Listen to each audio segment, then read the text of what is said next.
하나님의 아름다우심을 발견하고 그 안에서 보석 같은 우리들의 아름다움을 발견하는 이 시간 되어지기를 축복합니다. 생텍 지베리의 작품들 중에서 정말 가장 보석 같은 문장들을 추려서 거기에 저자의 사색을 더한 책이 있습니다. 수필집인데요, 나를 찾아 떠나는 여행이라는 수필집이 있습니다. 정말 우리가 살아가는 그 각박한 세상 속에서 나를 찾는 것이 얼마나 행복한 일인지, 나를 바로 아는 것이 행복에 이르는 길이다, 이런 주제로 이 수필집이 묶여져 있습니다. 사람들은 종종 자신을 찾기 위해 여행을 떠납니다. 반복되는 일상에서 벗어나서 낯선 환경 가운데로 들어가 보는 것이죠. 거기서 어떻게 반응하는지 나 자신을 발견하고 삶의 의미를 되새기려는 것이죠. 요즘 들어서 혼자 여행하는 분들이 많이 늘고 있습니다. 제가 친구에게 전화했는데 아이들을 보고 있다는 거예요. 아니, 사모님은 어디 가시고 혼자 여행하는 시간을 주었다는 것입니다. 혼자 여행하는 사람들이 늘어나고 있어요. 왜 그렇죠? 타인의 시선을 의식하지 않고 오롯이 지금 내가 어떤 일 때문에 힘들어하고 있지, 나 자신의 감정을 한번 대면해보고 내가 지금 무엇으로 기뻐하고 있는지 자신에게 집중하는 시간들을 가져보는 것이죠. 낯선 상황에 직면했을 때 어떻게 반응하는지를 보면서 나에게도 이런 모습이 있네, 원래 나는 이런 사람이었네, 자신을 발견하며 기뻐하는 것이죠. 어떤 사람은 고요한 자연 속에 들어가서 스마트폰, 인터넷 다 꺼두고 아무것도 하지 않고 그냥 쉽니다. 멍 때리면서 쉬는 거죠.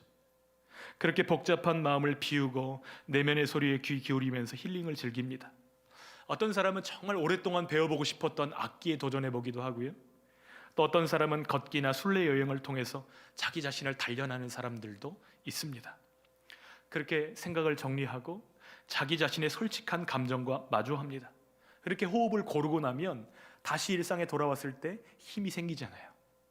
그런데 많은 경우에 얼마 가지 않아 다시 같은 고독과 허물을 직면하게 됩니다. 내 마음의 내면 상태는 잘 알았는지 몰라도 나를 향하신 하나님의 뜻에 집중하지 않았기 때문이죠.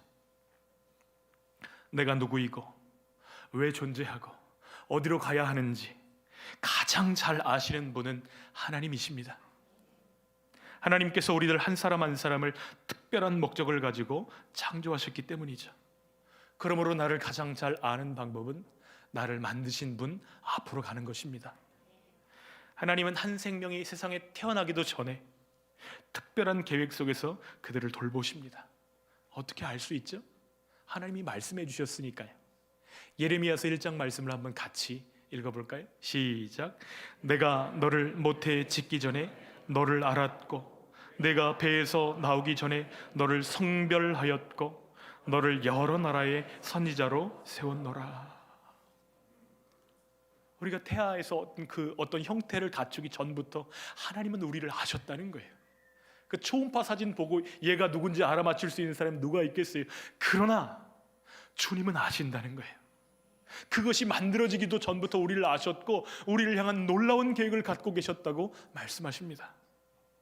말씀을 준비하다가 1992년도에 만들어진 노영심 씨의 노래 하나가 생각났습니다. 별걸 다 기억하는 남자. 이 노래를 아시는 분은 조금 연배가 있으신 분입니다. 생각나는 노래 가사가 이렇더라고요. 나를 처음 본 게 정확히 목요일이었는지 금요일이었는지, 그때 귀걸이를 했는지 안 했었는지 기억할 수 있을까? 내가 전화 걸 때 처음에 여보세요 하는지 죄송합니다만 그러는지, 번호 8자를 적을 때 왼쪽으로 돌리는지 오른쪽으로 돌려 쓰는지, 우리 동네 목욕탕 정기 휴일이 첫째, 셋째 수요일에 쉬는지 아니면 둘째, 넷째 수요일에 쉬는지 혹시 기억할 수 있을까?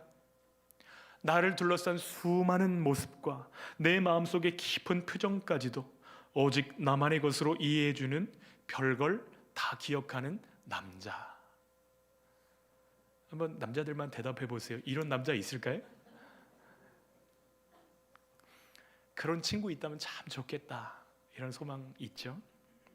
노영심 씨에게 있어서 기억은 사랑인 것 같습니다. 누군가 나를 기억해주고 또 내 마음을 알아주고 나를 이해해주는 것은 소중한 선물이죠. 아무도 나를 모른다고 한번 생각해 보세요. 얼마나 외롭고 힘듭니까? 그 사실 자체만으로도 우리는 비극을 느끼게 되죠.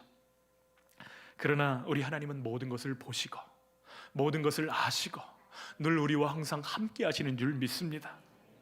그분의 가장 큰 선물은 우리가 그분을 알 수 있게 하신다는 거예요. 요한복음 1장에 나다나엘을 떠올려 봅니다.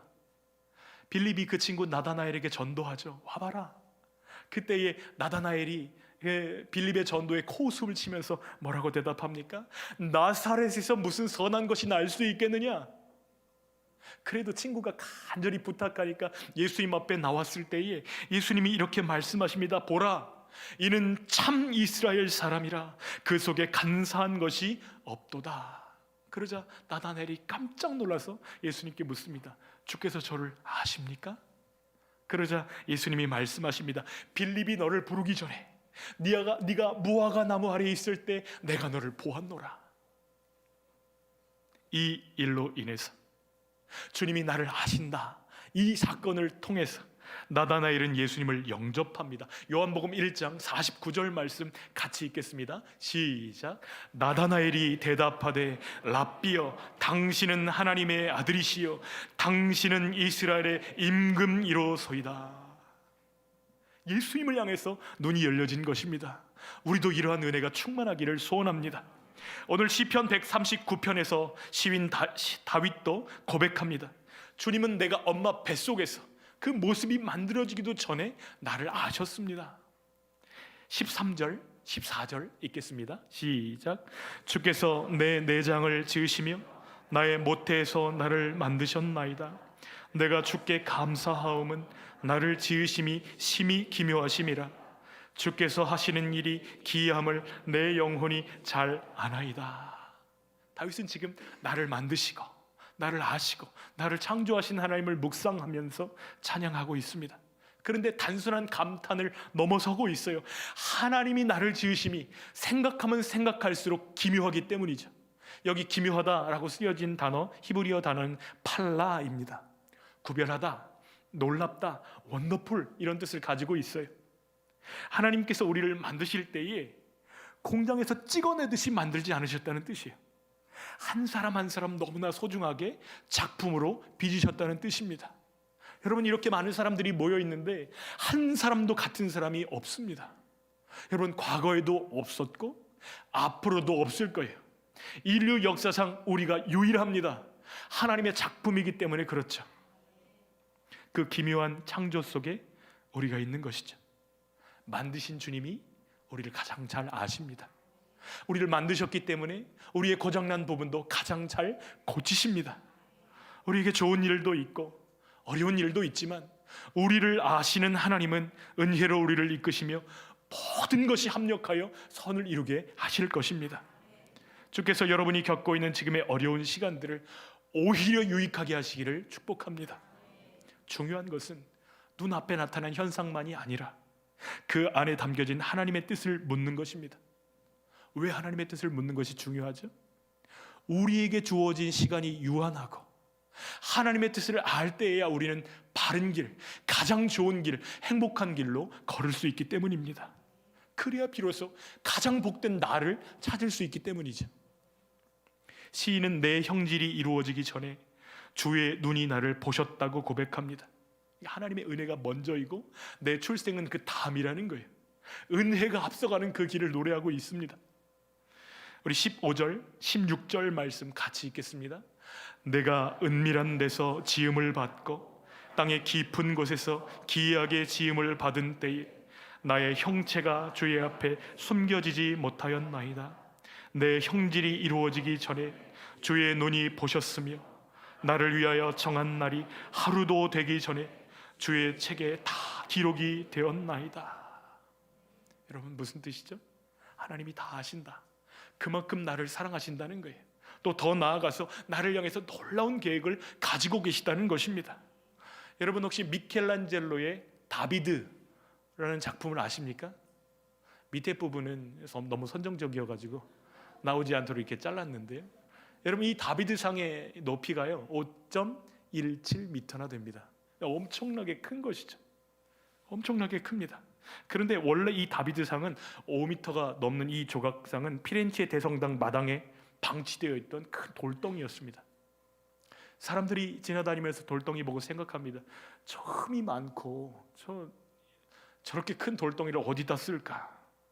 균열이 많아가지고 저거 조각도 제대로 하기 어렵겠다. 아무 필요 없는 돌덩이다. 이렇게 이야기하였지만 미켈란젤로의 눈에는 그 안에 숨겨져 있는 다비드가 보였던 것이죠. 다윗을 보았던 것입니다. 그래서 그 돌덩이를 가져다가 3년 동안 쪼아서 그 안에 있던 다윗을 끄집어낸 것입니다. 최고의 걸작품 중에 하나로 꼽히는 다비드상이 미켈란젤로가 그것을 보았기 때문에 완성된 것입니다. 여러분, 우리가 우리를 볼 때에 얼마나 연약하고 부족한지 모릅니다. 참, 난 돌덩이 같다, 이렇게 느껴지는 순간들이 있어요, 없어요? 있잖아요. 도대체 이런 나를 어디다 쓰실까? 이런 생각이 들 때가 있습니다. 그러나 하나님의 눈은 우리 안에 숨겨진 하나님의 존귀한 형상을 보고 계시는 것이죠. 하나님의 손은 우리를 다듬으셔서 우리 안에 숨겨진 예수 그리스도를 끄집어 내실 것입니다. 우리를 작품으로 빚어주시는 것이죠. 그러므로 우리의 가치는 우리의 이룬 것이 아니라 우리를 만지고 계시는 작가의 가치에 있는 줄 믿습니다. 하나님의 저자 사인이 우리 안에 있다는 사실 때문에 기뻐하고 감격하는 저희들 되시기를 축복합니다. 한번 옆에 분들에게 이야기해 주시겠어요? 당신은 하나님의 걸작품입니다. 그리고 자신을 향해서도 한번 말씀해 주세요. 나는 하나님의 걸작품입니다. 이 믿음으로 자신을 바라보시고 또 다른 사람들을 축복해 주시기를 부탁합니다. 오헨리의 단편 소설 크리스마스 선물을 보면 가난한 신혼부부 두 사람이 등장합니다. 델라와 짐이죠. 델라는요, 머리카락이 너무나 아름답습니다. 금발을 가지고 있는데 그 금발머리가 너무 예뻐요. 짐이 너무나 가난하지만 이번 크리스마스에는 우리 아내 델라를 위해서 예쁜 빗을 하나 선물해 줘야 되겠다, 마음에 작정을 하고 털어보니까 시계 하나가 있어요. 금시계, 물려받은 그 금시계. 이거 팔아가지고 우리 아내 줄 빗 사야지, 기쁘게 빗을 삽니다. 그런데 그 시간에 델라는요, 우리 남편 시계 있는데 줄이 없어가지고 못 차고 다니는데 우리 남편 줄 시계 줄 사야지, 그리고 머리카락을 잘라서 팔아버립니다. 두 사람이 너무나 행복하게 기쁜 마음으로 만났는데 준비한 선물이 서로에게 필요가 있어요, 없어요? 도무지 쓸모가 없는 것입니다. 그런데 세상 사람들은 이 선물을 세상에서 가장 아름다운 선물이라고 부릅니다. 왜 그렇죠? 그 선물 안에 서로를 향한 진정한 사랑이 담겨 있기 때문이에요.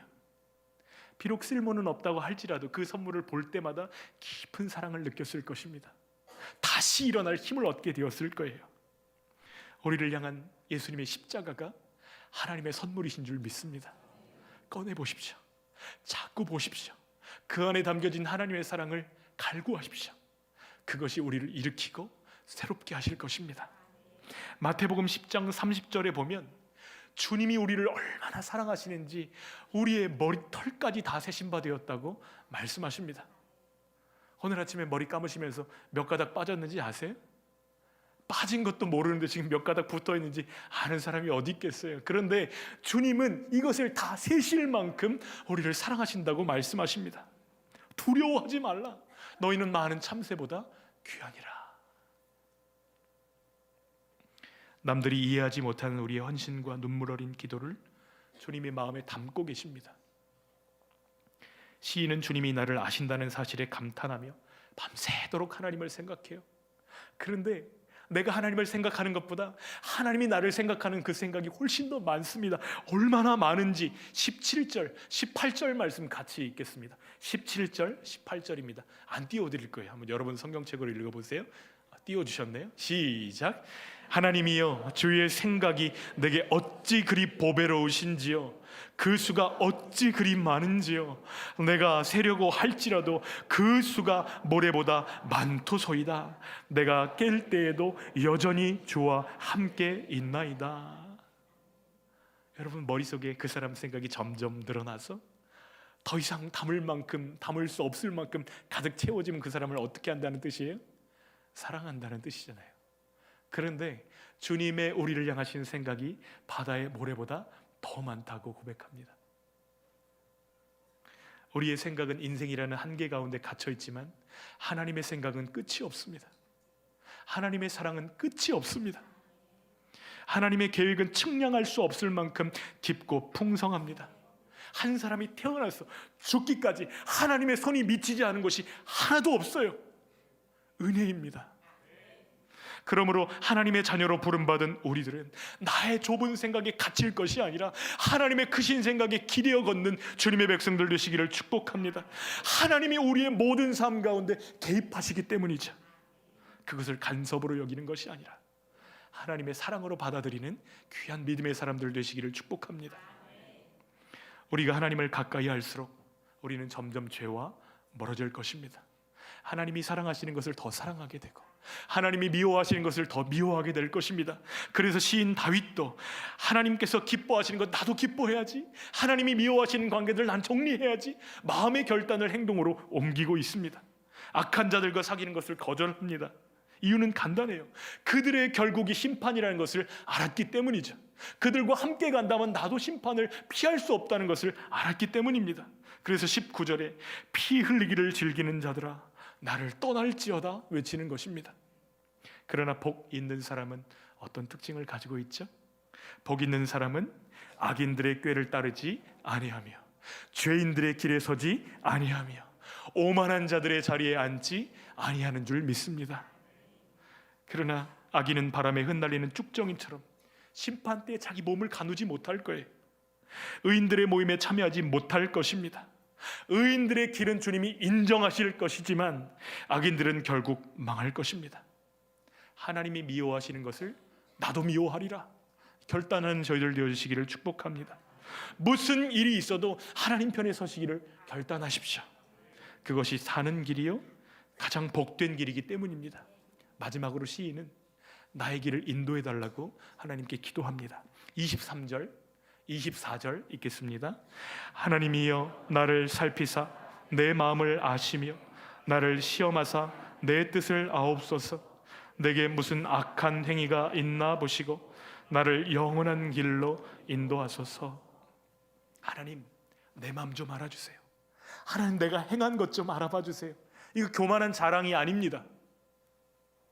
하나님이 나를 너무너무 사랑하시기에 나도 하나님이 기뻐하시는 일을 선택했다고 고백하는 것이죠.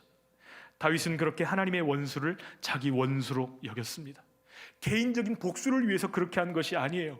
하나님의 의로운 정의를 사모했기 때문입니다. 그렇다면 우리가 하나님이 미워하시는 자들에게 분노하는 것이 옳은 일일까요? 예, 그렇습니다. 하지만 그들을 상대하는 것은 우리가 아니라 하나님이심을 기억해야만 합니다. 우리가 하나님을 정말로 사랑한다면 누가 하나님의 이름을 욕하기만 해도 우리는 마음에 큰 상처를 받을 거예요. 다윗은 하나님께 자기 마음과 생각을 살펴주시고 지금 자기의 기도가 다소 거칠지 몰라도 하나님 저의 마음을 살펴달라고 기도하고 있어요.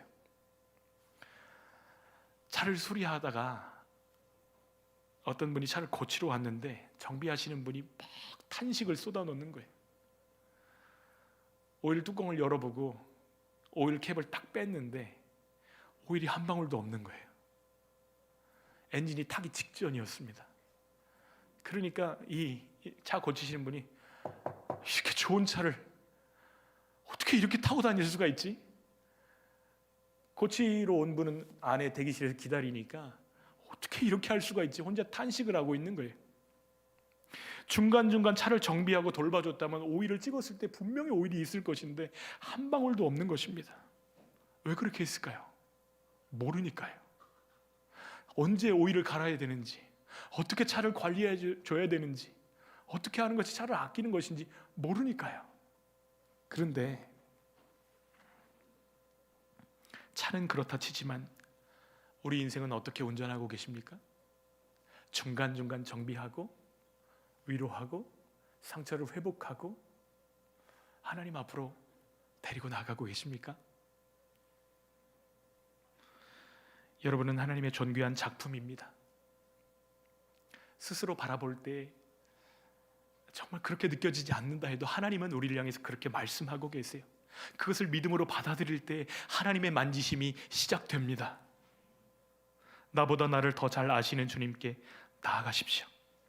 나보다 나를 더 사랑하시는 주님께 맡기십시오. 하나님, 저는 느리고 실수도 많아요. 하나님 말씀하십니다. 네가 지금 배우고 있는 인내를 하나님이 귀하게 사용하실 거야. 하나님, 저는 말할 때 자신감이 없어요. 괜찮아. 네가 들어주는 그 일을 하나님이 사용하실 거야. 믿으십니까? 이전에 할머니들이 기도하셨던 내용들이 생각납니다. 신앙의 연조도 깊지 못하고 말도 유창하게 할 수가 없어요.